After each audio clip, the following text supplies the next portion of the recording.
My husband poured hot coffee on my head because I refused to pay his mother's mortgage again. I thought it was over, but my 6-year-old son said something that silenced the whole room, and he started begging, but it was too late. The coffee hit my scalp like a siren. Hiss, sting, the bitter smell rising with the thin smoke of my own hair, then fell in steady ticks onto the tile of our suburban kitchen in King County, Washington. Each drop mixed with my tears, a metronome for humiliation. Above me, my husband, Austin Reed, held an empty mug like a trophy. His smile was a crooked practice thing. At the table, his mother, Claudette, clapped once, a dry sound, as if the morning news had finally turned interesting. I crouched, trembling, palms flat to the cold floor, the edge of the rug biting my knees. The burn was sharp, electric, but not as savage as the heat flooding my chest. How did I get here? Not the geography. I knew that. A split level, on a tree-lined cul-de-sac, off Linden Way, north of Seattle. Zip code honest enough for a school fundraiser, and quiet enough to hear your neighbor's sprinklers at 5 a.m. I meant the other here, the one with my name bent into someone else's life. Respect, Austin said, like he was teaching a civics class. Claudette clicked her tongue, pleased, and then a chair scraped. My 6-year-old son, Riker, Rye, when the house is gentle, stood up from his corner, his small mug clutched in both hands, mostly warm milk, a ceremonial splash of coffee to make him feel like a morning person. His face was red with an emotion I didn't recognize on him. Not fear, not exactly. A line had been crossed in him I hadn't known was there. What he did next would rip this life open and set the truth loose. My name is Lucy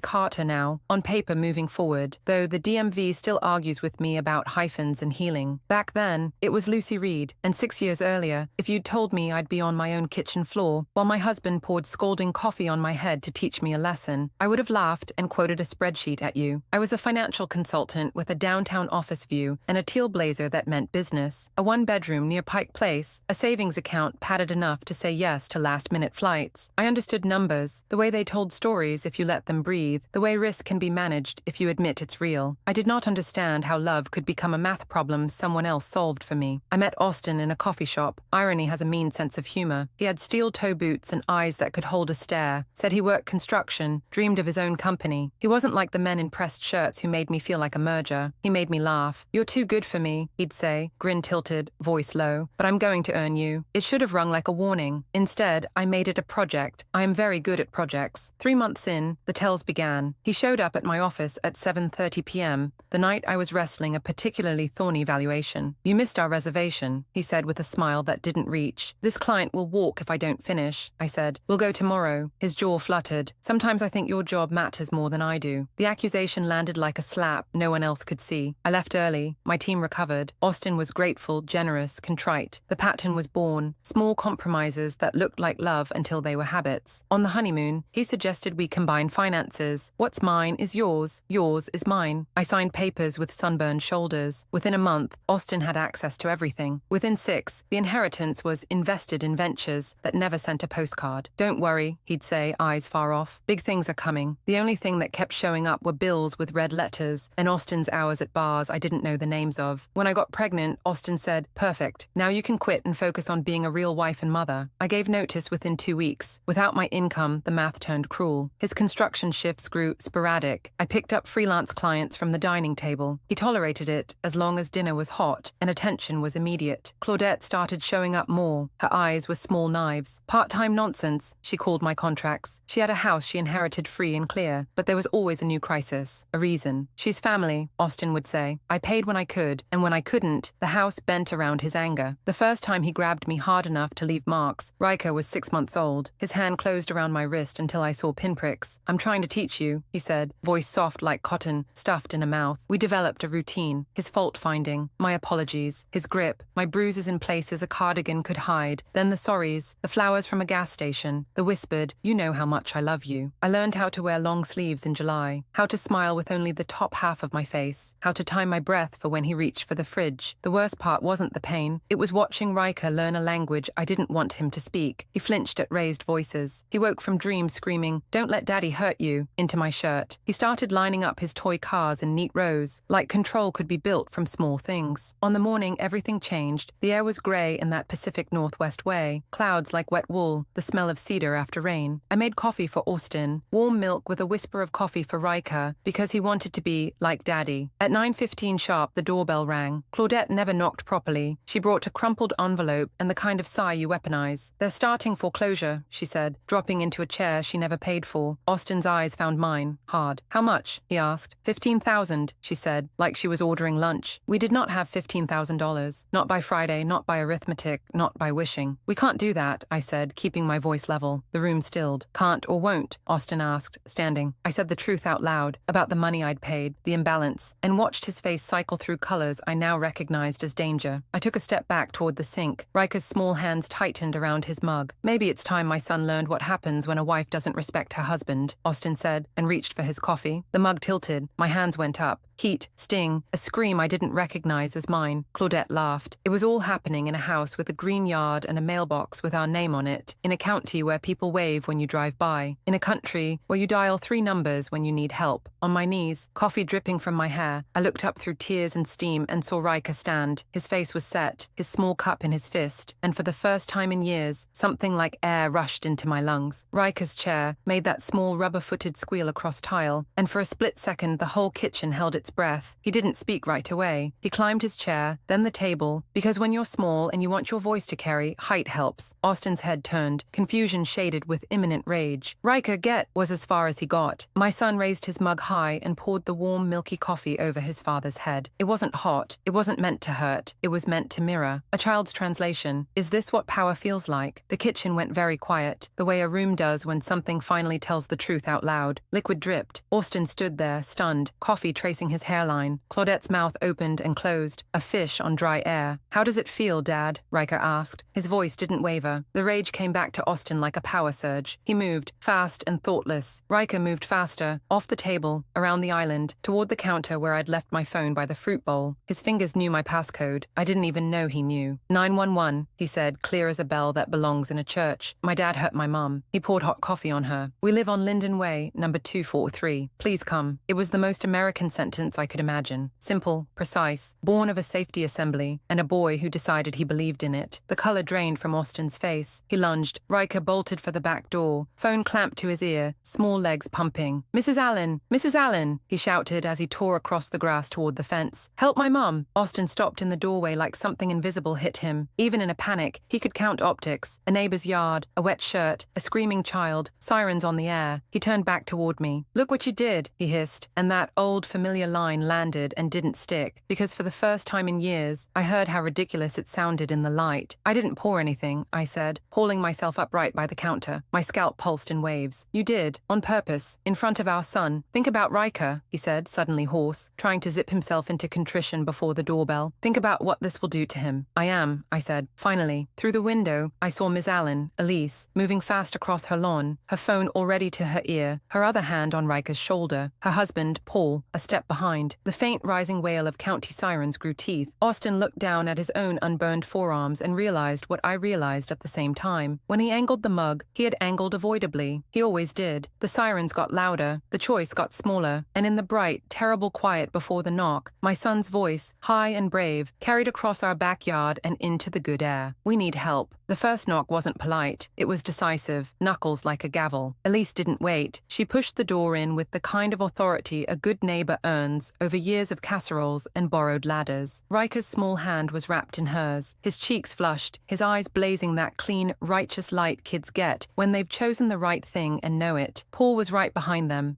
shoulders square, already scanning the room like a witness clocking angles. Lucy, Elise said, crossing to me, her voice equal parts warmth and command. Honey, your head. Up close. The smell of coffee and singed hair was heavier, a bitter, metallic sheen to the air. She touched my arm the way you touch glass you're not sure won't break. Ma'am? A second voice, steady, trained, cut through the kitchen. A uniformed officer, mid-40s, curls, tucked tight, badge that read, Anderson, King County Sheriff, stepped in, a younger officer behind her, notepad out, pen ready. The red and blue threaded light from the cruiser striped our wall like a flag we hadn't asked for. I'm Officer Anderson. We received a 911 call about a domestic assault. Are you injured? Riker broke free and planted himself between me and Austin like a small guard dog. He poured hot coffee on my mom's head, he said, unwavering. On purpose. Austin tried for the reasonable tone that had worked 100 times in private. This is a misunderstanding, he said, hands lifting half a foot in the air, palms out. My wife and I were having a disagreement. The coffee spilled. It didn't spill. bill, Riker said, louder, words crisp as snapped twigs. He tilted it. Claudette opened her mouth. The child is upset, but Paul's look shut her down. Officer Anderson's eyes moved from my wet hair to Austin's dry forearms, cataloguing. Ma'am? She asked me again, voice gentle. Can you tell me what happened? Yes, the word felt like a lever. My husband demanded $15,000 for his mother's mortgage. I said I don't have it. He told our son he needed to learn what happens when wives don't respect their husbands. Then he poured hot coffee on my head. I kept my tone as even as I could, not because I owed anyone composure, but because facts deserve it. The younger officer, Badge Ramirez, stepped toward Austin. Sir, I'm going to need you to stand over here, he said, indicating a spot by the pantry, a practiced geometry of space and control. Austin's jaw flexed. He didn't move fast enough to telegraph compliance. He moved just enough to pretend at it. Mrs. Reed, Officer Anderson said, and for a heartbeat I didn't know which version of my name she was calling. Do you have any injuries other than your scalp? Any prior incidents you'd like to disclose? Riker tugged the hem of her uniform. I took pictures, he announced, solemn, like he was reporting a school project. On Mum's phone, I hid them in a secret folder called Evidence. Every face in the kitchen turned toward my son. Austin lunged, an instinct, unspooled, but Paul slid into his path, a quiet, immovable wall. Don't, he said. No more words needed. Officer Anderson crouched to Riker's height, her voice softening. Can you show me, sweetheart? He nodded and produced my phone from his pocket. His fingers flew. Passcode, photos, albums, a folder labeled Evidence. Anderson scrolled. I watched her expression change. Professional, then grave, then something like anger tempered by training. Fingerprint-shaped bruises along my upper arms, the constellation of marks at my ribs, the angry smear of a collarbone grab from last month, the one that took a week to stop humming when I breathed. How long has this been going on? She asked, looking up at me. Years, I said, the truth finally allowed to be simple. Worse after her emergencies, I added, flicking my eyes at Claudette without giving her the dignity of a name. Riker supplied it anyway. Grandma always needs money, he said. Daddy hurts Mommy when she doesn't have it yet. Claudette's face drained of color. I never touched. Encouragement counts, Elise said, as easy as passing salt. We saw you laugh. Officer Ramirez had taken Austin's wrists in that practiced way that means you will be cuffed, even if the cuffs weren't on yet. Anderson straightened. Ma'am, she said to me, we're going to get a medic in here to evaluate the burns. Then we'll need a statement. Based on what I'm seeing, we're talking probable cause for domestic assault. If the photos are what they appear to be, we may be looking at a pattern. Riker wasn't finished. Courage in children has a momentum adults forget. There's more, he said to Anderson. Daddy has a secret phone in his truck. He talks to a lady on it. She calls him baby. He tells Mommy he's working when he's talking to her. Austin's eyes flashed a warning that would have kept me silent yesterday. Today, it bounced off. Anderson didn't blink. Officer Ramirez, she said, not looking away from Riker, please request consent to search the vehicle. If consent is not granted, we'll secure it pending a warrant. Ramirez nodded and moved, already radioing. Elise guided me to a chair, her hands gentle, her mouth tight. Baby, she whispered, you've been living with a loaded gun on the table. Paul stood near the doorway, casual stance, ready for sudden changes. He had that look men get when they recognize a scene they never built, but understand too well. Outside, another cruiser rolled up. A paramedic team followed with a soft door knock that feels like mercy. They examined my scalp, their voices running a clinical list. First degree, possible second degree spots, cool water, topical treatment, monitor for blisters, ER if pain spikes, photos for the report. They asked permission to document. I said yes. The camera clicked. Somewhere between flashes, I realized I was no longer performing sanity for an audience that refused to grant it. I was speaking to people who knew what to do with the truth.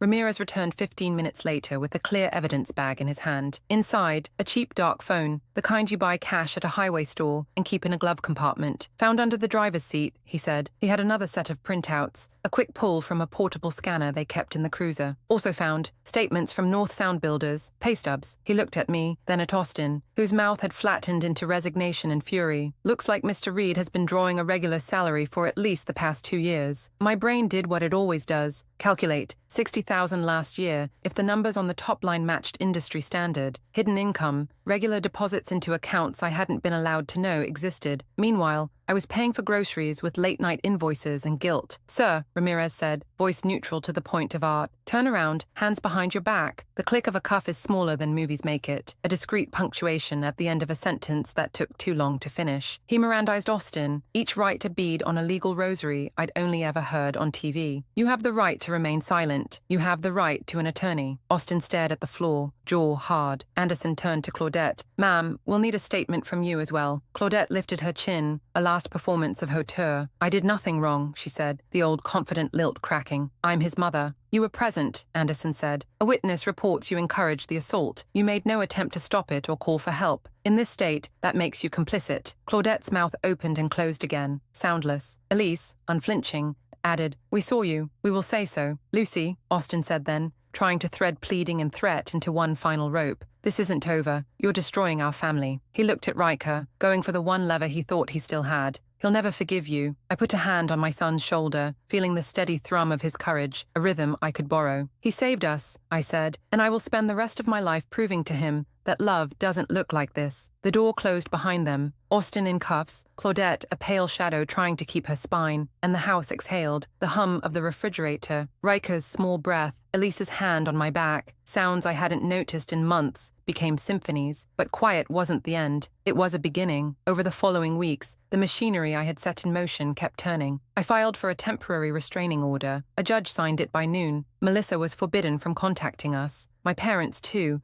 by proximity and habit. Detective Romero called. "We've received additional footage from neighbors' security cameras," she said. "There's more than one incident on record. Different dates, different provocations. Same Austin, same practice violence. A pattern you could lay a ruler against." Other victims came forward. A server at a restaurant where Austin had grabbed her arm. A former coworker he'd shoved in a parking lot. Women who'd been scared to speak until they saw someone else break the silence. The DA filed charges. Domestic assault with presence of a minor, financial exploitation, fraud. The hidden accounts told their story in black and white. The pay stubs proved the lies. The secret phone revealed a life built on deception. At the courthouse, I stood at the lectern with my victim impact statement. I read about Riker's courage, about coffee and burns and a 6-year-old boy who believed in 911. I read about years of calculated cruelty disguised as love. I read about Claudette's complicity, about financial abuse wrapped in family obligations.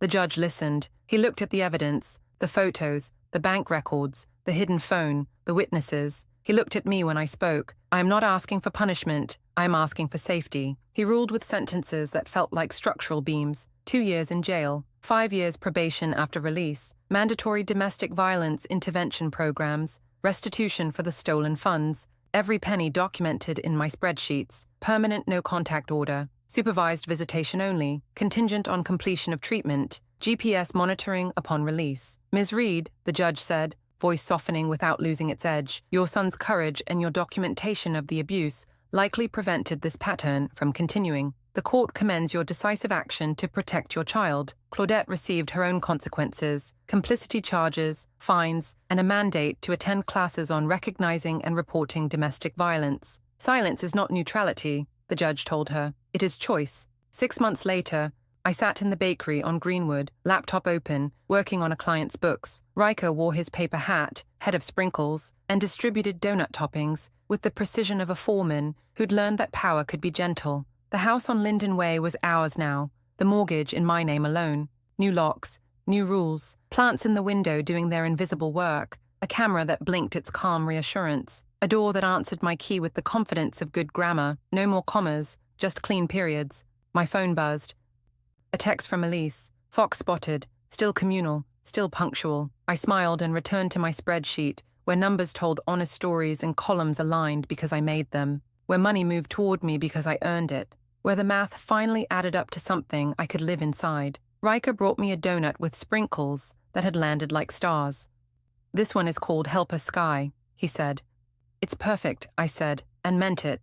That night, after bath and pajamas, and our ritual code word whispered like a prayer, blueberries, I stood at the back door and watched the cedar hold its 1,000 small lamps. The communal fox trotted by. A neighbor waved.